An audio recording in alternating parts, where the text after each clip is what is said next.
नमस्कार, मी ऋतुजा।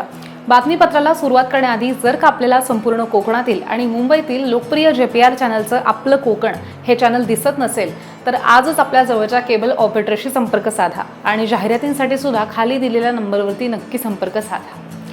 मुंबई कोकणचा प्रवास आता अवघ्या 4 तासामध्ये होणार आहे। 376 किलोमीटर लांबीचा हाय स्पीड ग्रीनफील्ड महामार्ग उभारण्याचा निर्णय घेण्यात आलाय। कोकणातील पर्यटन आणि उद्योगाला ह्यामुळे मोठी चालना मिळेल आणि शेतकऱ्यांना सुद्धा याचा फायदा होईल। मुंबई कोकणचा नियमित प्रवास करणाऱ्यांचा वेळ आणि इंधनाची बचत सुद्धा होईल। मे महिन्याची सुट्टी लागली की कोकणामध्ये जायला सगळ्यांनाच आवडतं। आंबे, काजू, निळाशार फेसाळ समुद्र आणि शांतता अनुभवायला अनेकांची पावलं तिकडे पडत असतात। गणपतीमध्ये तर सणासुदीचा उत्साह सुद्धा जोरदार असतो। कोकणामध्ये राहणारे पण मुंबईत राहणारे अनेक नागरिक सुद्धा घरच्या ओढीने गावाला पळतात। पण कोकणामध्ये जाणारा वेळ, गाडीची फुल बुकिंग ह्यामुळे अनेक वेळा तिथे जाणं जिकरीचंच होतं। पण आता कोकणामध्ये जाणाऱ्या मुंबईकरांसाठी एक खुश खबर आहे, कारण की मुंबई कोकण हा मोठा प्रवास आता अवघ्या 4 तासामध्ये करता येणार आहे। कोकणासाठी game changer high speed greenfield महामार्गाची रूपरेषा जाहीर झाली आहे।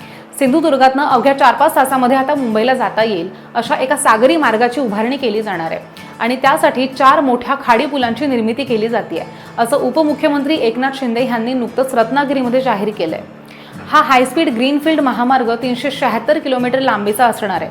तसंच ह्या हाय स्पीड ग्रीनफील्ड महामार्गामध्ये 41 बोगदे, 51 मोठे ब्रिज आणि 68 ओव्हरपास असतील। मिळालेल्या माहितीनुसार ह्यासाठी एकूण 68,720 कोटी रुपये खर्च येणार आहे आणि या हाय स्पीड महामार्गावर 6 मार्गिका असतील आणि 100 मीटर रुंदीचा हा महामार्ग असेल असं कळतंय। त्यासाठी एकूण 3,792 हेक्टर जमीन सुद्धा संपादित केली जाणार आहे। तसंच सागरी महामार्ग, मुंबई गोवा महामार्ग आणि हाय स्पीड ग्रीनफील्ड हे महामार्ग एकमेकांना जोडले जाणार आहेत। अलिबाग, शहाबाद, रोहा, माणगाव, मेढगाव, मंडणगाव, दापोली, गुहागर शहर, गणपतीपुळे, राजापूर, भालवली, देवगड शहर, मालवण, कुडाळ, सावंतवाडी अशा मार्गांवरनं हा महामार्ग जाणार आहे अशी माहिती सध्या मिळते। प्रस्तावित सागरी महामार्गामुळे कोकणातील सुंदर किनारेही जोडले जातील। हा मार्ग कोकणासाठी गेम चेंजर असा प्रकल्प ठरणार आहे।